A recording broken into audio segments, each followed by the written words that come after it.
Ассалаумағалейкум, құрметті көрермендер. Бүгін біз сиырларға қансек ауруының алдын алу үшін мынандай укол салатын боламыз. Димизон деген укол.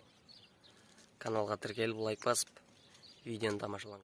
Мына Димизон деген укол сиырларға арналған осындай қансек ауруының алдын алу үшін салатын укол. Бұл уколды мынандай натрий хлоридімен араластырып 10 грамм осы натрий хлоридін алып осы бір неге осымен араластырып сиырға саламыз. 1 грамм 50 килоға арналған. Енді бұны айына бір рет салып тұру керек. Сиырлар ауырмас үшін айына бір рет салып тұрсаңыздар, сиырларыңыз ауырмайды.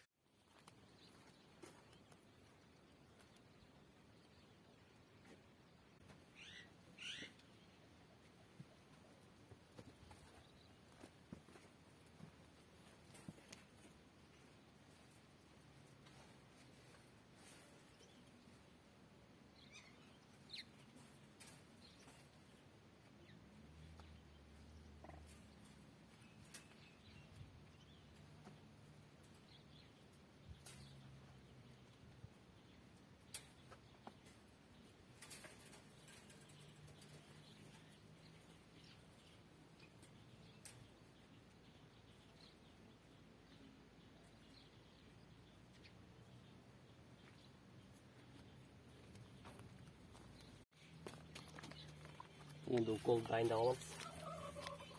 Енді натрий хлориді. Осымен қазір мына шприцтен 10 грамм аламыз.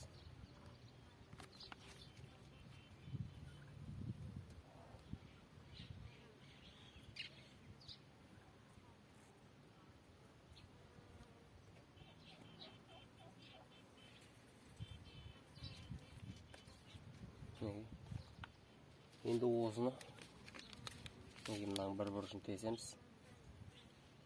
Жалпы малға укол салғанда міне осы малға арналған қалың ине.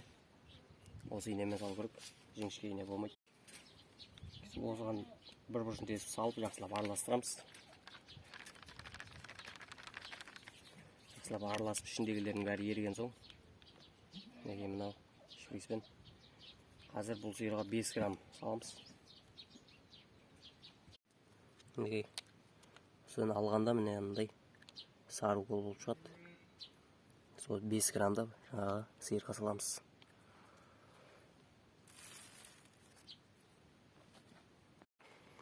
Бұл уколды біз қазір етке саламыз. Сиырдың етіне салу керек. Жамбасындағы етіне салу керек.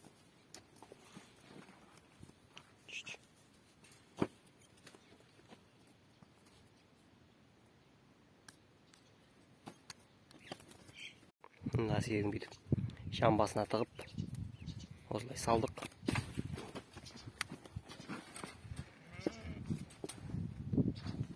Қазір ашып жатыр. Солай сиырларға саламыз. Мына екінші сиырға да 5 грамм саламыз.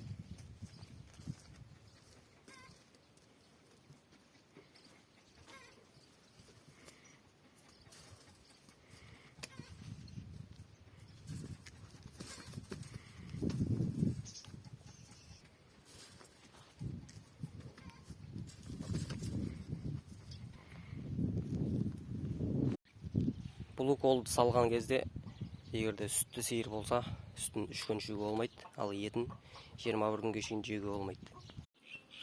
Мына бұзауға алған 1,5 граммда осы бұзауға саламыз.